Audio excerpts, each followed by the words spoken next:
Hi guys, maayong hapon, mga idol, mga loads. Hapon sa inyo diya. Nare tay kuano? Ay nangahoy ni Agis karsada ba. Baligya daw nila ilang kahoy, tag 50 daw. Mo to nga ako nga, ari na niyo ihatod te. Amo sa lagi isuroy, basi dito sa ubos na mo palit. Nya, gingon niya ubos kampo. Layo pa man kay to sa mua niya, ilarang pas anon ba. Nya gipatan-aw na akong misis ang pitaka basig na pay kwarta nya namay kung kwarta nga kuan 150 nya naka napod say 50. 150 ra unta mong bayro nun, amo na lang gi 200 kay luoy pud kayo. Kung kuan nga tunon tong paliton kay layo pa kay nila dalon gyud. Kung kuan, init ra ba kayo? Asya nga, sige tong paliton. Nya pag istorya nila sa kong misis, nagbaligya di sila kahoy kay ipalit og bugas. Kayon ko nga pariha man sa kong nagian sa una gyapon o nga pait jud kaayo. Sawa pa ko nakasuda og shop, kanang trabaho sa shop. Ingani gyapon trabaho nako, ngahoy, baligya ba, ang palit bugas.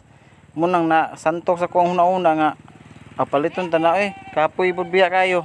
Na-try na manggod nako nga mangahoy lang ba, mangraha para makapalit og bugas. Mo nang pait jud kayo. Nya ningon na pud si misis og kuan nga ano man tay bugas diha tagaan na to gamay ano ko nga ako pagkuha lang kaw kay aron napod sila malungag karon basig di sila kapalit karon og bugas largo manang gitagaan na lang ni misis gamay lay kay na pero makasalbar na silang pamahog pa ni hapon may na lang pod sa katong mag message sa aniha nga maingon nga pangpadako lag views makaingon jud ta nga maingon jud ko nga tinuod jud na makapadako gi views ning ani tabang-tabang pero nitabang mangitag wala pa tay klaro mangingon mag views ang ako lang yung tumong og tinguha ning mag video ngani mutabang kay pasinday puhon-puhon mudako ta na ay moabot sa tuang dako nga grasya di makatabang ta sila na di lang gikana atong matabang way siguro modoble pa makahatag patag tunga sako o baka 1/4 sa puhon-puhon nya di ara ko taman sa atong video daghang salamat bye bye.